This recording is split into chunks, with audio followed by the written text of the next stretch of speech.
Hello everyone, আমি আজকে কথা বলবো রামিসার ব্যাপারে। ছোট্ট আপুটির বয়স মাত্র ৮ বছর বয়স।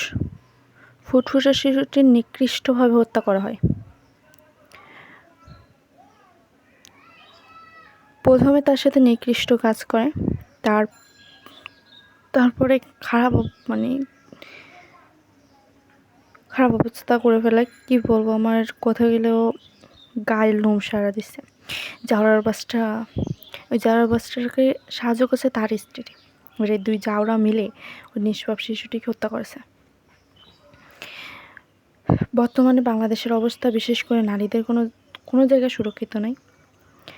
এই তো কদিন আগেও ঘটছে, তো প্রেগনেন্ট মহিলা, 7 মাসে প্রেগনেন্ট মহিলা প্রথমে রেপ করছে, তারপরে পেট থেকে বাচ্চাটা বের করে সেই বাচ্চাটাকেও মেরে ফেলছে। বাংলাদেশে কোনো বিচার পাবে না কেউ। অন্যায় করলেও তার কোনো সে অপরাধী না। যারা অপরাধ করেনি, যারা ভিকটিম তারা কোনো দিনই জাস্টিস পাবে না।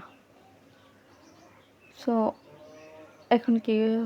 এখন আমার জায়গা থেকে আমি বলতেছি যে যারা এই নিকৃষ্ট, এই জাউরার বাচ্চারা যারা এই কাজটা করছে, তাদের ওই জায়গায়, ওই অবস্থায় ওদের যেখানেই পাবো না কেন, সেই জায়গায় ওদের মেরে ফেলতে হবে। এছাড়া কোনো উপায় নেই, কোনো রাস্তা খোলা নেই। খুবই নৃশংসভাবে হত্যা করছে। মানে আমি মেয়ে হয়ে বলতেছি, কালকে দেখছিলাম যে এত খারাপ হয়েছে। আর রামিসার বাবা, আপুটি কি অবস্থা আপুটার। আর 5টা দিনের মতোই বড় বোনের সাথে স্কুলে যাওয়ার কথা ছিল রামিসার, কিন্তু ফুটফুটে এই ছোট্ট মেয়েটিকে খুঁজে পাচ্ছিলেন না তার মা। সময় গড়ায় কালকে দেখলাম প্রধানমন্ত্রী তারেক রহমান দায়িত্ব নিছে রামিসার বড় বোনের।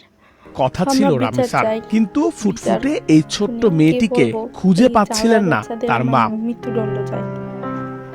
সময় গড়ায় তখন আমার সন্দেহ হলো, আমি একটা চিৎকারও শুনছি, তো চিৎকার যে ও দিছে যেটা আমি বুঝতে পারিনি, ভাবছি পাশের ফ্ল্যাটে হয়তো কোনো বাচ্চা দিচ্ছে। আমি রামিসাকে দাঁত স্কুলে পাঠাবো, দাঁত ব্রাশ করতে বলছি, মুখ দিয়ে স্কুলে ড্রেস পরো।